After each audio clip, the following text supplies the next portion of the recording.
Bidar APMC ಮಾರುಕಟ್ಟೆಯಲ್ಲಿ ನೀರಿಗಾಗಿ ಹಾಹಾಕಾರ ಶುರುವಾಗಿದೆ. 3 ಶುದ್ಧ ಕುಡಿಯುವ ನೀರಿನ ಘಟಕ ಇದೆ, ಆದರೆ ಅದು ಸಂಪೂರ್ಣವಾಗಿ ಬಂದ್ ಆಗಿದೆ. ಬೀದರ್ ಎಪಿಎಂಸಿ ಮಾರುಕಟ್ಟೆಯಲ್ಲಿ ನೀರಿಗೆ ಹಾಹಾಕಾರ. 3 ಶುದ್ಧ ಕುಡಿಯುವ ನೀರಿನ ಘಟಕ ಇದ್ರೂ ಕೂಡ ಅದು ಸಂಪೂರ್ಣ ಕ್ಲೋಸ್ ಆಗಿದೆ. 3-4 ತಿಂಗಳಿನಿಂದ ಕೆಟ್ಟು ನಿಂತಿದೆ RO ಪ್ಲಾಂಟ್. ಗಾಂಧಿಗಂಜ್ ಎಪಿಎಂಸಿಯಲ್ಲಿ ನೀರಿಲ್ಲದೆ ಈಗ ಜನ ಪರದಾಡ್ತಾ ಇದ್ದಾರೆ.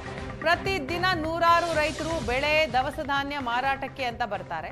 ಬಿಸಿಲಿನ ತಾಪಕ್ಕೆ ದಾಹ ತೀರಿಸ್ಕೊಳ್ಳೋದಕ್ಕೆ ಅಂತ ಹೋದರೆ ಆ ನೀರಿಗೂ ಕೂಡ ಅಲೆದಾಟ, ಪರದಾಟ. ತಿಂಗಳಾದರೂ RO ಪ್ಲಾಂಟ್ ದುರಸ್ತಿ ಮಾಡಿಲ್ಲ ಅಧಿಕಾರಿಗಳು. ವ್ಯವಸ್ಥೆಯನ್ನ ಕಲ್ಪಿಸಬೇಕು ಎಪಿಎಂಸಿ ಅಧಿಕಾರಿಗಳು, ಆದರೆ ಅವ್ರು ಮಾಡ್ತಾ ಇರೋದೇ. ಹಾಗಾಗಿ ಅವರ ವಿರುದ್ಧ ಆಕ್ರೋಶ ವ್ಯಕ್ತಪಡಿಸ್ತಾ ಇದ್ದಾರೆ ಜನ, ರೈತರು.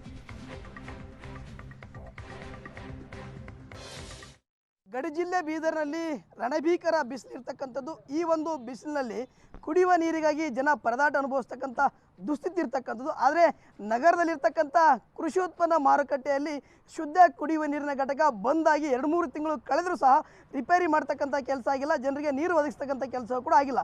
ಈಗ ಆ ಒಂದು ಶುದ್ಧ ಕುಡಿಯುವ ನೀರಿನ ಘಟಕದ ದುಸ್ಥಿತಿ ಹೇಗಿದೆ ಅಂತಕ್ಕಂಥದ್ದು ನಿಮಗೆ ತೋರಿಸ್ತಾ ಹೋಗ್ತೀವಿ.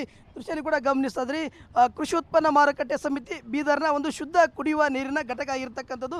ಈ ಶುದ್ಧ ಕುಡಿಯುವ ನೀರಿನ ಘಟಕ ಕಂಪ್ಲೀಟ್ ಆಗಿ ಬಂದು ಈಗ ಧೂಳು ಹಿಡಿತಾ ಇರತಕ್ಕಂಥದ್ದು. ಯಾಕಂದರೆ ಬೇರೆ ಬೇರೆ ಗ್ರಾಮಗಳಿಂದ ಸಾಕಷ್ಟು ರೈತರು ಇರ್ಬೋದು, ಜೊತೆಗೆ ವ್ಯಾಪಾರಸ್ಥರು ಇರ್ಬೋದು, ಜೊತೆಗೆ ಭಾಳಷ್ಟು ಜನರು ಕೂಡ ಈ ಒಂದು ಕೃಷಿ ಉತ್ಪನ್ನ ಮಾರುಕಟ್ಟೆಗೆ ಬಂದು ತಮ್ಮ ಉತ್ಪನ್ನಗಳನ್ನು, ದವಸ ಧಾನ್ಯಗಳನ್ನು, ತಾವು ಬೆಳೆದಿರ್ತಕ್ಕಂಥ ಬೆಳೆಗಳನ್ನು ಇಲ್ಲಿ ಮಾರಾಟ ಮಾಡ್ತಾರೆ. ಆದರೆ ಇಲ್ಲಿ ಬರ್ತಕ್ಕಂಥ ಜನರು ಸಾಕಷ್ಟು ನೀರಿನ ಒಂದು ದಾಹವು ಕೂಡ ಆಗ್ತದೆ. ಅಂಥ ಜನರಿಗೆ ನೀರು ಒದಗಿಸ್ತಕ್ಕಂಥ ಕನಿಷ್ಠ ಜ್ಞಾನವೂ ಸಹ ಈ ಸಂಬಂಧಪಟ್ಟ ಅಧಿಕಾರಿಗಳಿಗೆ ಇಲ್ಲದಂತಾಗಿರ್ತಕ್ಕಂಥದ್ದು. ಅಧಿಕಾರಿಗಳು ಶುದ್ಧ ಕುಡಿಯುವ ನೀರು ಇದೆ, ಜನರು ಕೂಡ ನೀರನ್ನು ಒದಗಿಸ್ತಾ ಇದ್ದೀವಿ ಅಂತೇಳಿ ಉಡಾಪಿ ಉತ್ತರವನ್ನು ಕೊಡ್ತಾರೆ. ಇಲ್ಲಿ ವಾಸ್ತವವಾಗಿ ನೋಡಿದರೆ ಇದು ಕಂಪ್ಲೀಟಾಗಿ ಬಂದ್ ಆಗಿರ್ತಕ್ಕಂಥದ್ದು. ಜೊತೆಗೆ ನಿಮಗೆ ಇನ್ನೊಂದು ದೃಶ್ಯ ತೋರಿಸ್ತಾ ಹೋಗ್ತೀವಿ. ಇಲ್ಲಿ 2 ನಲ್ಲಿಗಳು ಕೂಡ ಇರ್ತಕ್ಕಂಥದ್ದು. ಇದು ಒಂದು ನಲ್ಲಿ ಕಂಪ್ಲೀಟಾಗಿ ಈಗ ಕಿತ್ತು ಹೋಗಿರ್ತಕ್ಕಂಥದ್ದು.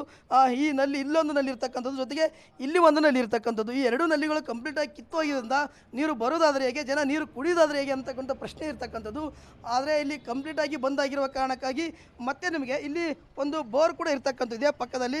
ಬೋರ್ ಕೂಡ ಕಂಪ್ಲೀಟಾಗಿ ಈಗ ಜಂಗಿಡಿದು ಹೋಗ್ತಾ ಇದೆ. ಅವ್ಯವಸ್ಥೆಯ ಆಗರ ಆಗಿರ್ತಕ್ಕಂಥದ್ದು. ಇದನ್ನು ಕೂಡ ರಿಪೇರಿ ಮಾಡಿಲ್ಲ, ಶುದ್ಧ ಕುಡಿಯೋ ನೀರಿನ ಘಟಕವನ್ನು ರಿಪೇರಿ ಮಾಡಲಿ. ಇದರಿಂದಾಗಿ ಜನರು ಏನೋ ಅಧಿಕಾರಿಗಳ ಒಂದು ಈ ನಿರ್ಲಕ್ಷ್ಯಕ್ಕೆ ಸಾಕಷ್ಟು ಹಿಡಿಶಾಪ ಹಾಕುವಂತಾಗಿರ್ತಕ್ಕಂಥದ್ದು. ಇಲ್ಲಿ ಕೂಡ ಸಾಕಷ್ಟು ಒಂದು ಜನರು ಬಂದಿದ್ದಾರೆ. ಶುದ್ಧ ಕುಡಿಯೋ ನೀರು ಭಾಳ ಮುಖ್ಯ, ಯಾಕಂದರೆ ಬೇಸಿಗೆ ಜನರಿಗೆ ನೀರಡಿಕೆ ಆಗುತ್ತೆ. ಆ ದಾಹ ತೀರಿಸ್ತಕ್ಕಂಥ ಕೆಲಸವನ್ನು ಇಲ್ಲಿ ಸಂಬಂಧಪಟ್ಟ ಅಧಿಕಾರಿಗಳು ಮಾಡಬೇಕಾಗಿತ್ತು. ಆದರೆ ಈಗ ಕಂಪ್ಲೀಟಾಗಿ ಬಂದಾಗಿದೆ. ಎಷ್ಟು ದಿನ ಆಯ್ತು ಬಂದಾಗಿ? ನೀವು ಹೆಂಗೆ ನೀರು ಕುಡಿತಾ ಇದ್ರಿ? ಇದು 2-3 ತಿಂಗಳು ಹಿಡಿದು ಬಂದೇ ಅದ ರೀ. ಇಲ್ಲಿ ನೀರು ಒಟ್ಟು ನೀರೇ ಇಲ್ಲ. ಇದು ಬ್ಯಾಸ್ಗಿನೇ ಮುಗ್ಲಕ್ಕೆ ಬಂದ ಕಡೆಗೆ ಒಟ್ಟು ಅವ್ರು ನೀರೇ ಚಾಲೂ ಮಾಡಿಲ್ಲ. ಇಲ್ಲಿ ಏನು ಬರ್ತಾರೆ, ಇಲ್ಲಿ ಪಬ್ಲಿಕ್ ಎಲ್ಲ ಬಂದು ನೋಡ್ತಾರೆ. ಬೇರೆ ಕಡೆ ಹೋಟೆಲ್ನಲ್ಲಿ ಹೋದ್ರೆ ಬಾಟಲ್ ಖರೀದಿ ಮಾಡೋದು, ಅದು ಇದು ಏನು ಕೂಡ್ಸಿನ್ಕ ವೇಸ್ಟೇ ಅದಲ್ಲ. ಅದು ಏನರೇ ಅಧಿಕಾರಿಗಳು ಇದು ಹಿಂಗಾಗ್ಯದಪ್ಪ ಅಂತೇಳಿ ರಿಪೇರ್ ಮಾಡಬೇಕಲ್ಲ, ಅದು ಮಾಡೋದೇ ಇಲ್ಲ. ಇದೇ ಹೋಟೆಲಲ್ಲಿ ಹೋಗ್ಬೇಕು, ಕುಡಿಬೇಕು. ಇದೇನು ಚಾಲೂ ಮಾಡ್ದಾಗಿನಿಂದ ಬಂದ್ಯದ. ಇದು ಇದೇನು ಯೂಸೇ ಆಗಿಲ್ಲ. ಎಲ್ಲ ಜಂಗಟ್ಟಿದ, ಧೂಳು ಆಗ್ಯದ. ಬಂದ ನೋಡೋರಿಲ್ಲ, ಮಾಡೋರಿಲ್ಲ. ಇದು ಕೃಷಿ ಉತ್ಪನ್ನ ಮಾರುಕಟ್ಟೆ ಸಮಿತಿಗೆ ಬಂದಿರತಕ್ಕಂಥ ಜನರ ಮಾತಾಗಿರ್ತಕ್ಕಂಥದ್ದು. ಕ್ಯಾಮರಾಮ್ಯಾನ್ ಶರಣಕುಮಾರ್ ಜೊತೆ ಪರಶುರಾಮ ನಾಯ್ಕ, ರೇಷನ್ ಸುವರ್ಣ ನ್ಯೂಸ್, ಬೀದರ್.